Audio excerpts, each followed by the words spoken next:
નમસ્કાર, afternoon prime time સાથે હું છું તાનવી માલી। સમાચારમાં આગળ વધતા પહેલા સૌપ્રથમ વાત કરીએ ન્યૂઝ 18ની મુહિમ હું ચાઇનીઝ દોરી નહીં વાપરુંની।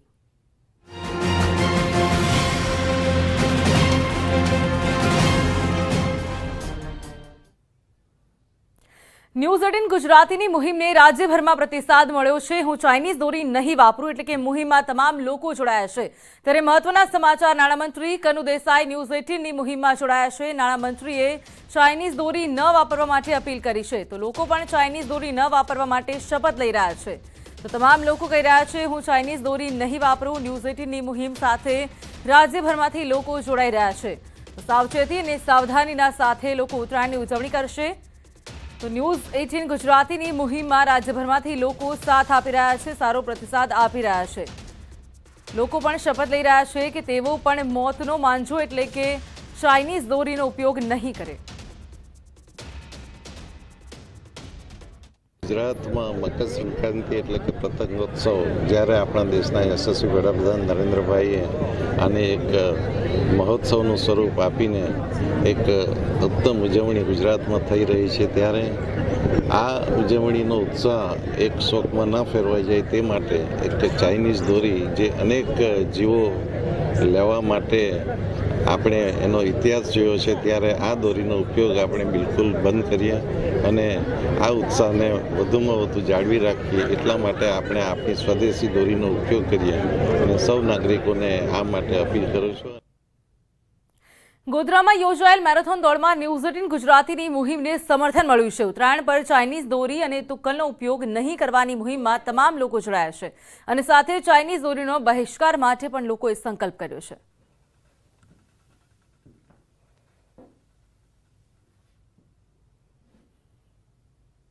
न्यूज़ 18 ने इतनी अच्छी मुहिम उठाई है, उसका साथ देते हैं। आइए इस उत्तरायण पे हमारे एनवायरनमेंट का, हमारे बर्ड्स एनिमल्स का ध्यान रखते हैं एंड गो ग्रीन। એમાં આપણે બધા સહભાગી થઈએ, ક્યારેય ચાઇનીઝ દોરીનો ઉપયોગ ના કરીએ। ઉત્તરાયણમાં કોઈની પણ ચાઇનીઝ દોરી હોય એની ફિરકી પણ ના પકડીએ અને આપણે પણ ઉપયોગ ના કરીએ અને બીજાને પણ ઉપયોગ ના કરવા દઈએ। ઉત્તરાયણ આવી રહી છે તો ચાઇનીઝ દોરી જે છે એના પર ટોટલી પ્રતિબંધ લાવવો જોઈએ।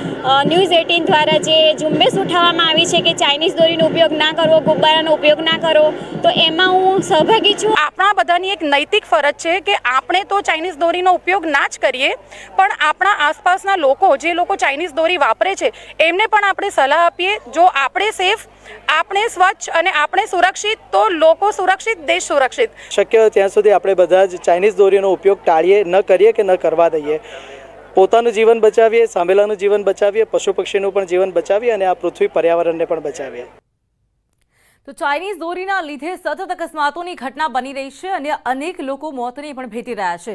તો આ મુદ્દે ગુજરાત હાઈકોર્ટ પણ રાજ્ય સરકારને આકરા નિર્દેશ આપ્યા છે।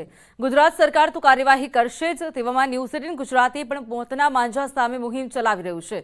તો હું ચાઇનીઝ દોરી નહીં વાપરું એટલે કે ન્યૂઝ 18 ગુજરાતીના આ મુહિમ સાથે લોકો પણ જોડાઈ રહ્યા છે અને ચાઇનીઝ દોરીનો ઉપયોગ ન કરવા માટે અન્ય લોકોને પણ તેઓ પ્રેરી રહ્યા છે।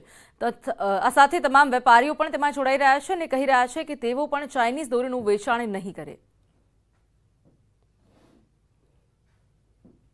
કેમ કે ન્યૂઝ 18એ કીધું કે આપણે એટલી સરસ શપથ લઈએ બધા કે આપણે ચાઇનીઝ દોરીનો ઉપયોગ જ ના કરીએ। ઉપયોગ જ નહીં કરીએ તો તકલીફ જ ઊભી નહીં થાય। બિલકુલ, તમે શપથ લેશો કે ચાઇનીઝ દોરીનો વપરાશ આપણે ન્યૂઝ 18એ જે મુહિમ ચલાવ્યો છે એમાં અમે સહભાગી બનીશું અને દરેક યુવાનોને કહીશ ને દરેક નાગરિકને કહીશ કે ચાઇનીઝ દોરીથી ઘણું નુકસાનકારક છે। ચાઇનીઝ દોરીથી શું થાય, અગર જો તમારા તારમાં ફસાઈ જાય તો તમને કરંટ પણ લાગી શકે છે। એ જે મટીરિયલ વપરાય છે બહુ ઓછું ક્વોલિટીનું વપરાય છે અને પક્ષીઓને પણ એ નુકસાન થાય છે અને માણસને તો થાય જ છે। એટલે હું પણ એક શપથ લઉં છું કે તહેવારને તહેવાર રૂપી બનાવો। તહેવારને ચાઇનીઝ દોરાની શું જરૂર છે? આપણે પહેલાં વેચનારા હોય એમને જ પકડીને એમને સમજાવવા જોઈએ અને કડકમાં કડક પગલાં લેવા જોઈએ કે જેથી આ ચાઇનીઝ દોરીનો તરત નિકાલ આવે અને તરત એ બંધ થાય। વાહન વ્યવહાર માટે પણ જે નુકસાનકારક છે, તો સરકારે પણ આમાં સમજીને પહેલેથી જ આના વેચાણ પર જ પ્રતિબંધ રાખવો જોઈએ। જે જીવસૃષ્ટિ છે એને બી નુકસાન તો થાય છે, તો મારી બી અપીલ છે કે ચાઇનીઝ દોરીનો પ્રતિબંધ લાગવો જ જોઈએ। સંકલ્પ લીધો છે અને મારા મિત્રોને પણ કહીશ, મારા પરિવારજનોને પણ કહીશ કે ચાઇનીઝ દોરો ઉપયોગ ન કરવો. લોકોએ સંકલ્પ લેવા જોઈએ કે ભાઈ ચાઇનીઝ દોરા છે તેનો ઉપયોગ ન કરવો. જો પોલીસ આટલી આપણી માટે સેફટી માટે કરતી હોય, રેડ પાડતી હોય, પણ પબ્લિકને સમજવાની જરૂર છે આમાં કે ચાઇનીઝ દોરાનો ઉપયોગ ન કરવો જોઈએ. હા, હું ચોક્કસપણે મારા પરિવારજનોને પણ અપીલ કરીશ તથા ગુજરાત રાજ્યની જનતા કે સમગ્ર ભારત દેશની જનતાને અપીલ કરીશ કે ચાઇનીઝ દોરીનો ઉપયોગ ન કરવો જોઈએ. કારણ કે તેનાથી માત્ર પશુઓ પક્ષીઓ નહીં, સમગ્ર વ્યક્તિઓને, ટૂંકમાં દરેક વ્યક્તિઓને, પશુ પક્ષીઓ દરેકને ઈજા પહોંચે છે. એવી દોરીનો ઉપયોગ જ ન કરવો જોઈએ કે 2 મિનિટની આપણી મજા માટે કોક માટેની જિંદગીભરની સજા બની જાય. ઉત્તરાયણ પર દોરી વેચવાના કંટાળાથી સુરતી લાલાઓને મળશે મુક્તિ, કારણ કે આવી ગઈ છે ખાસ પ્રકારની ફિરકી.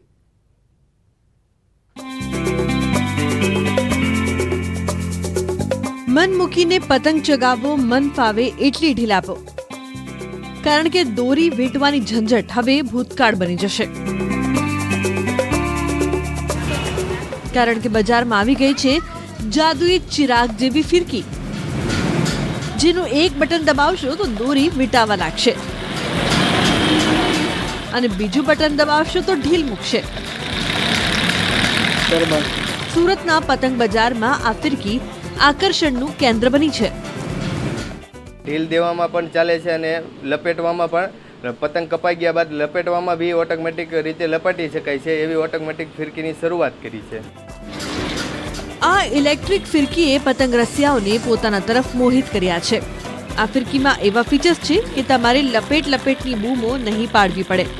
દોરો વીંટવાની ઝંઝટ ન હોવાને કારણે આ ઇલેક્ટ્રિક ફિરકીની ડિમાન્ડ હાલ વધી રહી છે.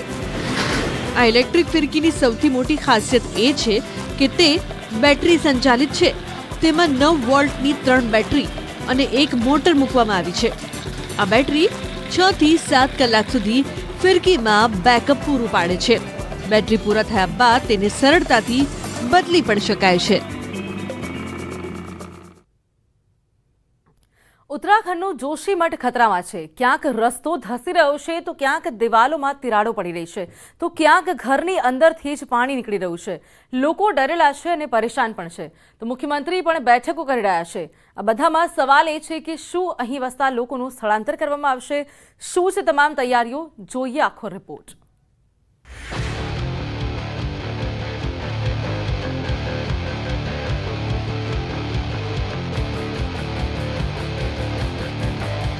દિવાલોમાં તિરાડો, જમીનોમાંથી નીકળતું પાણી. આ તસવીરો જોશીમઠમાં રહેતા લોકોને ડરાવી રહી છે. આ વિસ્તારમાં કેટલાય મકાનો અને હોટલોમાં તિરાડો પડી ચૂકી છે. જમીનમાંથી સતત પાણી નીકળી રહ્યું છે, જેના કારણે લોકો ડરેલા છે. પોતાના ઘર છોડવા માટે મજબૂર છે. સામાનોને સુરક્ષિત જગ્યાએ પહોંચાડવામાં આવી રહ્યો છે. તકેદારીના ભાગરૂપે આ વિસ્તારમાં કેટલીય હોટલો બંધ કરવાનો આદેશ આપવામાં આવ્યો છે. कि अब यहाँ पर जो तमाम घर हैं उनमें ऐसी मोटी मोटी दरारें आने लगी हैं और यही बड़ी वजह है कि यहाँ के लोग अब खौफ के साए में जीने को मजबूर हैं. ये मोटी मोटी दरारें और धंसती हुई धरती, ये देखिए फर्श साफ तौर पर आप देख सकते हैं किस तरीके से यहाँ पर धंसा हुआ है. सिर्फ 1-2 दरार नहीं है बल्कि कई मोटी मोटी दरारें यहाँ पर आप साफ तौर पर देख सकते हैं. इतनी मोटी दरारें कि आप आर पार देख सकते हैं. ऐसे में देखिए अगर एक झटका आया, क्योंकि सेस्मिक जोन 5 में ये आता है, यानी कि बेहद संवेदनशील, ऐसे में अगर एक झटका आया तो साफ तौर पर ये घर धराशायी हो जाएगा. हालात बेहद खराब हैं, बेहद खतरनाक है. और ऐसे में जब यहाँ के लोगों से हमने बातचीत की तो उन्होंने बताया कि हम बेहद ही डरे समय हैं और रात भर हमें नींद नहीं आती है और बड़ी वजह यह है कि कभी भी कुछ भी हादसा हो सकता है. શિયાળામાં લોકો આ ઠંડી રાતોમાં ઘરની બહાર રાત વિતાવવા મજબૂર છે. પોતાનું ઘર હોવા છતાં બાળકોથી લઈ વૃદ્ધો ઘરની બહાર રહેવા મજબૂર છે. લોકો અચાનક જ રસ્તા પર આવી ગયા છે. સંકટની આ પળ ઉત્તરાખંડ સરકાર પર પણ કેટલાય સવાલો ઊભા કરે છે. સતત જમીન ધસવાને કારણે લોકોના પલાયનનો સિલસિલો પણ શરૂ થઈ ગયો છે. इस वक्त हम मौजूद हैं उत्तराखंड के जोशीमठ के संधार इलाके में, जहां पर लगातार दिक्कतें लोगों की बढ़ती जा रही है क्योंकि जमीन खिसक रही है, जमीन धस रही है. मैं तस्वीर आपको दिखा रही हूं. देखिए ये गार्डन एरिया इनका, जहां पर रोजमर्रा के लिए किचन गार्डन जिसे कहा जाता है वो इलाका, लेकिन ये पीछे की दीवार से आप अंदाजा लगाइए कि क्या हालात यहाँ पर बने हुए हैं. किस तरीके से ये दीवार के हिस्से जो है वो झड़ रहे हैं, टूट रहे हैं. पहले हल्की दरारें और उसके बाद इस तरीके से ये पत्थर जो दीवारों जिनसे बनी हुई है वो पत्थर नीचे झड़ने शुरू हो जाते हैं। तो देखिए किस तरीके से आपको यहाँ पर गड्ढे दरारों से भरे हुए, दरार कितनी है ये आपको दिखाते। देखिए ये इतना बड़ा डंडा इन्होंने हाथ में लिया हुआ है, अब देखिए दरार कितनी गहरी है। ઉત્તરાખંડનું આ પ્રસિદ્ધ પ્રવાસન સ્થળ છે, પણ હવે તેના અસ્તિત્વ પર જ ખતરો તોળાઈ રહ્યો છે। 500થી વધુ આશિયાના પર સંકટ ઊભું થયું છે। કેટલીય જગ્યાએ રસ્તા પણ તૂટી ગયા છે। લોકો અહીં ભયના ઓથાર હેઠળ જીવી રહ્યા છે। દરેક સમયે કંઈક અજુગતું થવાની આશંકા રહે છે। હવે આ તસવીરોને જુઓ, અહીં દિવાલો પર તિરાડો પડી ગઈ છે। આ તિરાડો જોઈને લોકો બહુ ડરેલા છે। जो इनके साथ इस कंडीशन में हुआ है, मैं आपको आगे की तरफ भी लेके चलूंगी, क्योंकि जब मैं आपको ये घर दिखा रही हूँ तो संख्याओं को आप गिनते जाइए कि एक ही लाइन में कितने घर अफेक्टेड यहाँ नजर आ रहे हैं। अब इसकी अगली तस्वीर आप देखेंगे तो आपको यकीन नहीं होगा कि ये हाल घर का महज 3 दिनों के अंदर हुआ है। ये आप इस घर की हालत देखिए, इस घर को आप बाहर से ही जितना देख पा रहे होंगे उसी से आपको अंदाजा लग जा रहा होगा कि घर पूरी तरीके से यहाँ पर टूट गया है। ये जमीन खिसक रही है, पहले ऐसी दरारें पड़ती हैं, जैसे आपको ये दरारें नजर आ रही हैं, ये दरारें दिख रही हैं, और ये गैप जो है वो फिर बढ़ता जाता है। बाहर से ही अगर आप देखेंगे तो ये पूरी जमीन खराब हो चुकी है।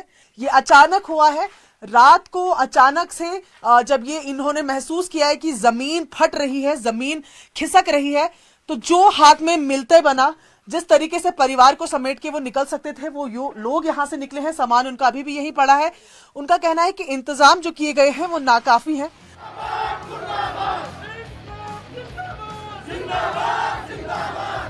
હાથોમાં મશાલ અને સરકાર વિરુદ્ધ સૂત્રોચ્ચાર। અહીં લોકો હાઇડ્રો પ્રોજેક્ટનો વિરોધ કરી રહ્યા છે। લોકોનું કહેવું છે કે આ પ્રોજેક્ટના કારણે જ તેમના ઘરોમાં તિરાડો પડી રહી છે, જેના કારણે તેમના આશિયાના પર આફત આવી છે, જેને લઈ હવે જોશી મઠના લોકો રસ્તા પર ઉતરી આવ્યા છે। તસવીરોમાં તમે સ્પષ્ટ જોઈ શકો છો કે ભારે ઠંડીમાં પણ આ લોકો હાથોમાં મશાલ લઈને પ્રદર્શન કરી રહ્યા છે। આ પ્રદર્શનમાં મહિલાઓ, બાળકો, વૃદ્ધો આ બધા સામેલ છે। લોકોના આ વિરોધ પ્રદર્શનને વ્યાપક સમર્થન મળી રહ્યું છે। સતત જમીન ધસવાના કારણે જોશીમઠમાં લોકોએ વિરોધ પ્રદર્શન કર્યું। લોકોએ બદ્રીનાથ હાઈવે પર ચક્કાજામ કરી વહીવટીતંત્ર વિરુદ્ધ સૂત્રોચ્ચાર કર્યા।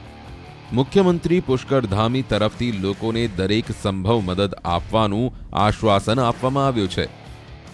जल विद्युत परियोजना एनटीपीसी के खिलाफ और उत्तराखंड सरकार के खिलाफ जोशीमठ के लोगों ने हल्ला बोल कर दिया है। इस समय एक बड़ा मशाल जुलूस जोशीमठ मुख्य बाजार में निकाला जा रहा है। आप तस्वीरें देखिए, सीधी तस्वीरें आपको दिखा रहे हैं, जोशीमठ की ये तस्वीरें हैं। लोग अब सड़कों पर उतर आए हैं और सरकार के खिलाफ लोगों की नाराजगी है। સરકાર તરફથી લોકોને દરેક સંભવ મદદનું આશ્વાસન આપવામાં આવ્યું છે, પણ જે રીતે જમીન ધસવાની ઘટના વધી રહી છે તેના કારણે અહીં રહેતા લોકોની મુશ્કેલી વધી ગઈ છે। લોકો એક જ અપીલ કરી રહ્યા છે કે જોશી મઠને બચાવવાનું છે। સરકાર હવે જોશી મઠને બચાવવા માટે શું પગલાં ભરે છે તેના પર લોકોની નજર છે, નહીતર આ આંદોલન વધુ ઉગ્ર બની શકે છે।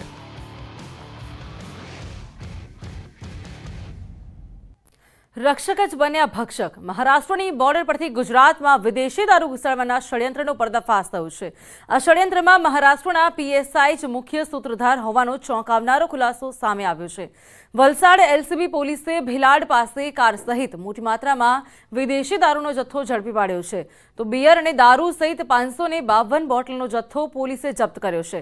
સાથે 7.87 લાખના મુદ્દામાલ સાથે 2 લોકોની ધરપકડ કરવામાં આવી છે, જેમની પૂછપરછ કરતા ચોંકાવનારા ખુલાસાઓ પણ સામે આવ્યા છે। તલાસરીનો પીએસઆઈ વોટ્સએપ દ્વારા દારૂનો ઓર્ડર લેતો હતો અને ગુજરાતમાં દારૂ ઘુસાડતો હતો। તો હાલ આ પીએસઆઈ સહિત 3 આરોપી વોન્ટેડ જાહેર થયા છે, જેમને પકડી પાડવા માટે વલસાડ પોલીસે તમામ ચક્રો ગતિમાન કર્યા છે।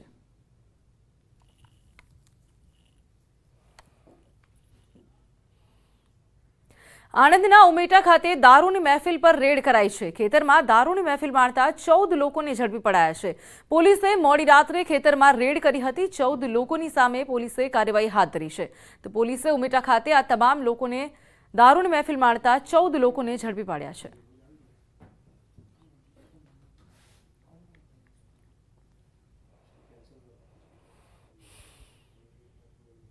અમદાવાદથી વડોદરા જતા ટ્રકમાંથી દારૂનો જથ્થો મળી આવ્યો છે, ત્યારે ટ્રકમાં ચેકિંગ કરતા ગાડીમાંથી દવાની આડમાં દારૂનો જથ્થો મળી આવ્યો છે।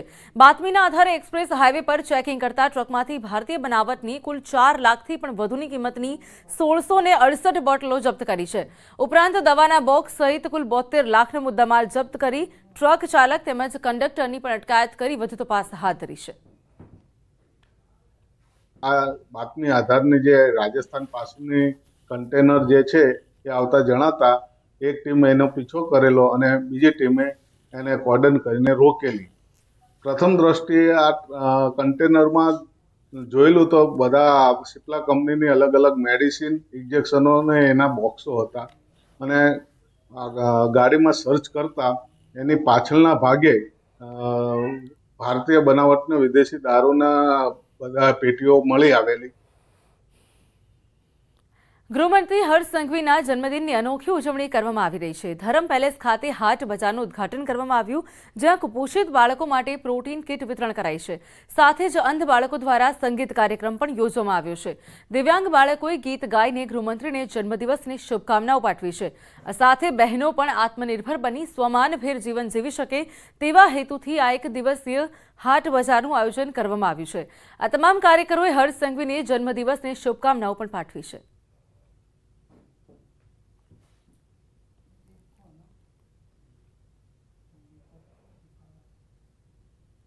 અમદાવાદમાં પાટીદાર સમાજનું સંમેલન યોજાયું હતું. પાટીદાર ડોક્ટર પરિવાર દ્વારા ગુજરાતના પાટીદાર મેડિકલ તેમજ પેરામેડિકલનું સ્નેહમિલન કાર્યક્રમ યોજાયો હતો.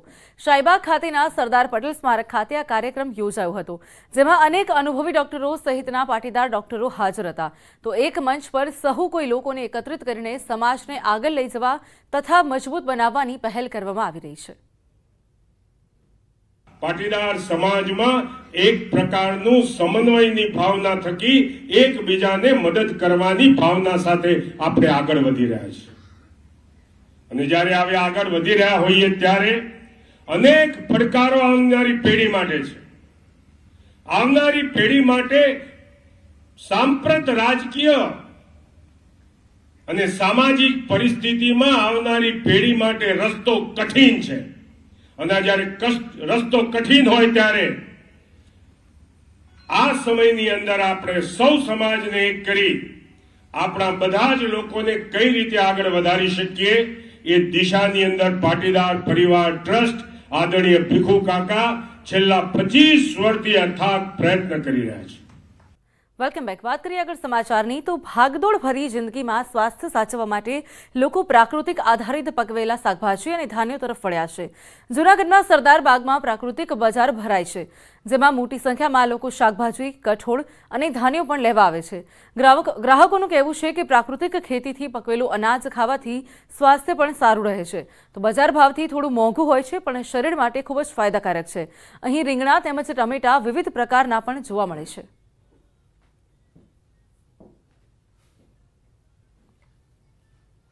આપણે સીધો પાકમાં ઘઉં છે, ધાણા છે, લસણ છે, ડુંગળી છે, માંડવી છે, કઠોળ છે, આ બધી વસ્તુનું ઉત્પાદન કરું છું, ખેતી કરું છું. ગ્રાહકોને સારો ફાયદો થાય છે. ગ્રાહકોને અમુક રોગ મટાડું છું કે જે આપણી વસ્તુ ખાવાથી જ રોગ ઘણાને મટાડું છું. અહીંયા મળતા દરેક પ્રકારના શાકભાજી કેમિકલ રહિત હોય છે અને શરીરને બહુ જ ફાયદાકારક હોય છે. અહીંયા દરેક પ્રકારના શાકભાજીઓ તેમજ દૂધ પણ મળી રહે છે અને જે શરીરના સ્વાસ્થ્ય માટે અત્યંત લાભકારક છે. બધું જે પકવે છે આ ખેડૂત ભાઈઓ, એ બધું ગાય આધારિત ખેતીથી પકવે છે. ગાયના છાણ, ગાયનો મૂત્ર ગૌમૂત્ર એનાથી બધું પકવે છે અને બહુ જ સારું હોય છે. સુરતમાં કાપડના વેપારીઓ કફોડી સ્થિતિમાં મુકાયા છે. કાપડ એક્સપોર્ટ કર્યા બાદ વેપારીઓની સ્થિતિ સૂડી વચ્ચે સુપારી જેવી થઈ ગઈ છે. કેવી રીતે, જોઈએ અહેવાલમાં.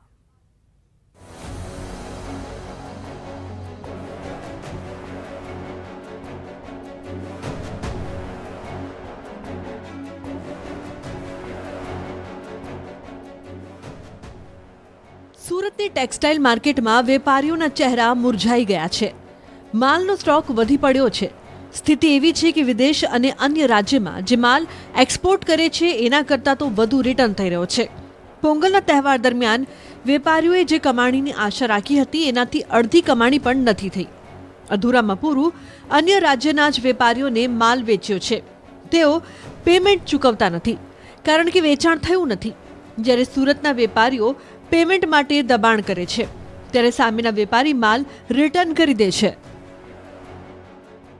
अभी वर्तमान के अंदर सीजन के हिसाब से हमने माल बनाए ज़्यादा, लेकिन उस हिसाब से प्रमाणे सीजन नहीं चली तो रिटर्न का परसेंटेज ऑटोमेटिक बढ़ना है।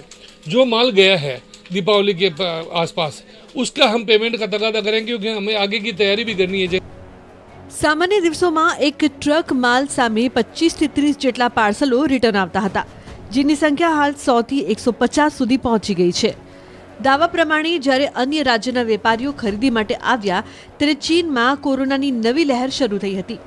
આનાથી નિયંત્રણોના ડરથી વેપારીઓએ વધુ માલ ખરીદી લીધો, જે હવે વેચાતો નથી। આ તરફ ગુજરાતમાં પણ કમૂરતા હોવાથી લગ્ન અને શુભ પ્રસંગો બંધ છે, એટલે વેપારીઓ હવે કાપડનું પ્રોડક્શન કરવું કે નહીં એ અસમંજસમાં મુકાયા છે।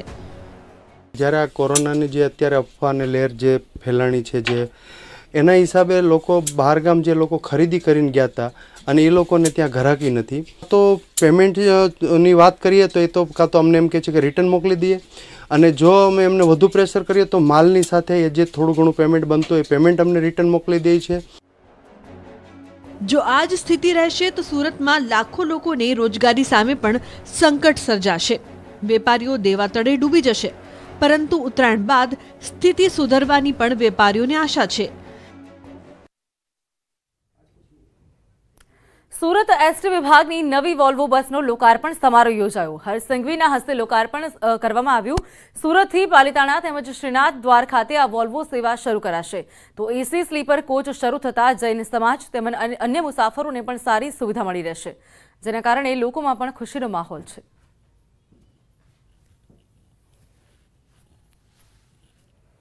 એસટી વિભાગની નવી વોલ્વો બસનું લોકાર્પણ કરાયું છે। હર્ષ સંઘવીના હસ્તે આ લોકાર્પણ કરવામાં આવ્યું છે, તો નવી વોલ્વો બસનું લોકાર્પણ થતાં લોકોમાં ખુશીનો માહોલ છે। વોલ્વોમાં એસી સ્લીપર કોચ શરૂ થયો છે, તો મુસાફરોને સારી સુવિધા મળી રહેશે તે હેતુથી આ કાર્ય થયું છે।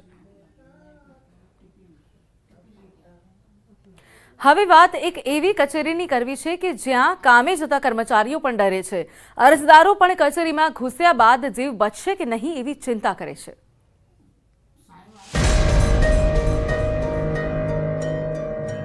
દિવાલો પર ઉગી નીકળ્યા છે ઝાડ,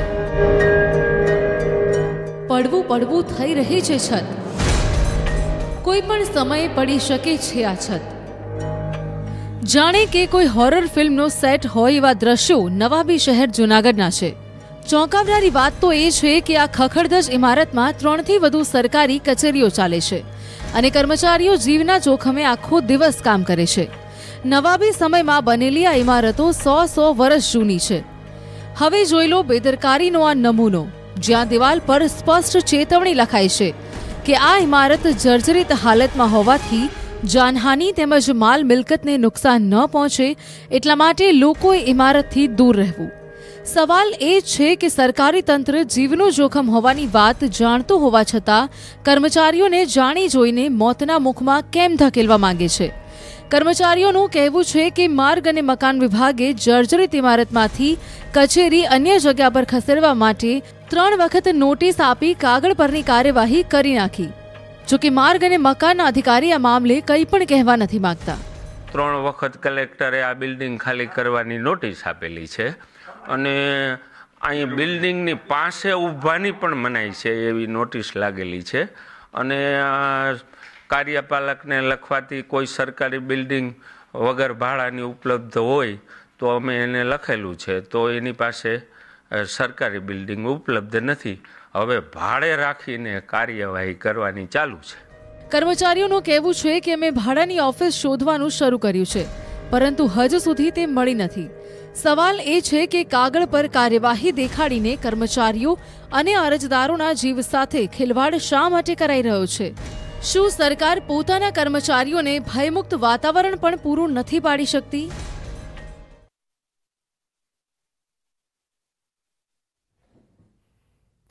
સુરતની પાંડેસરા પોલીસે ઘરફોડ ધાડ અને ચપ્પુની અણીએ લૂંટ ચલાવી હતી, તો આંતરરાજ્ય ગેંગને ઝડપી પાડી છે। ત્યારે ગેંગના 5 ઇસમોની ધરપકડ કરી પોલીસ ચોપડે નોંધાયેલ છે। ચોપડી નોંધાયેલ જેટલા ધાડ, ઘરફોડ સહિત લૂંટ જેવા ગુનાનો ભેદ ઉકેલી કાઢ્યો છે। મધ્યપ્રદેશની આંતરરાજ્ય ગેંગ પાસેથી પોલીસ 2,95,000થી વધુનો મુદ્દામાલ કબજે કરી વધુ તપાસ હાથ ધરી છે, જ્યારે ગેંગના અન્ય 2 સાગીરતોને પણ ઝડપી પાડવા પોલીસની બીજી ટીમ કાર્યરત છે। તો પાંડેસરા પોલીસની ઉમદા કામગીરી બદલ પોલીસ કમિશનર દ્વારા 25,000ના ઇનામની પણ જાહેરાત કરી છે। સાથે ટીમને પણ અભિનંદન પાઠવ્યા હતા। આમાં પાંડેસરા પીઆઈ અને સર્વેલન્સ પીએસઆઈ ડીડી ચૌહાણ અને એની ટીમ દ્વારા ખૂબ જહેમત ઉઠાવીને આ કામગીરી કરવામાં આવેલ છે। DCP zone 4, ACP division Shri Desai અને સેક્ટર 1 તમામ અધિકારીઓએ આ ટીમ સાથે મળીને આ સફળતા મેળવેલ છે। બધાને અભિનંદન। જે ટીમે પાંડેસરા પોલીસ સ્ટેશનની ટીમે આ ગેંગને પકડવામાં સફળતા મેળવેલ છે, આ લોકોને તુરંત અસરથી 25,000 રૂપિયા ખાસ કિસ્સામાં ઇનામ આપવામાં આવ્યા છે। અને હવે નજર કરીએ ટોપ 3 હેડલાઇન્સ પર। ચાઇનીઝ દોરી ન વાપરવાની ન્યૂઝ 18 ગુજરાતીની મુહિમને વ્યાપક પ્રતિસાદ। રાજ્યભરમાં લોકો મોતનો માંજો ન વાપરવા માટે લઈ રહ્યા છે શપથ। અમદાવાદના રિવરફ્રન્ટ પર કાઇટ ફેસ્ટિવલની ધમાકેદાર શરૂઆત। રાજ્યપાલ આચાર્ય દેવવ્રત અને મુખ્યમંત્રી ભૂપેન્દ્ર પટેલના હસ્તે ભવ્ય પ્રારંભ। વડોદરાના બાપોદમાં પુત્રની હત્યા કર્યા બાદ પિતાએ કર્યો આપઘાત। પત્નીના ત્રાસથી જીવાદોરી ટૂંકાવી નાખ્યાનો ચિઠ્ઠીમાં કર્યો ઉલ્લેખ।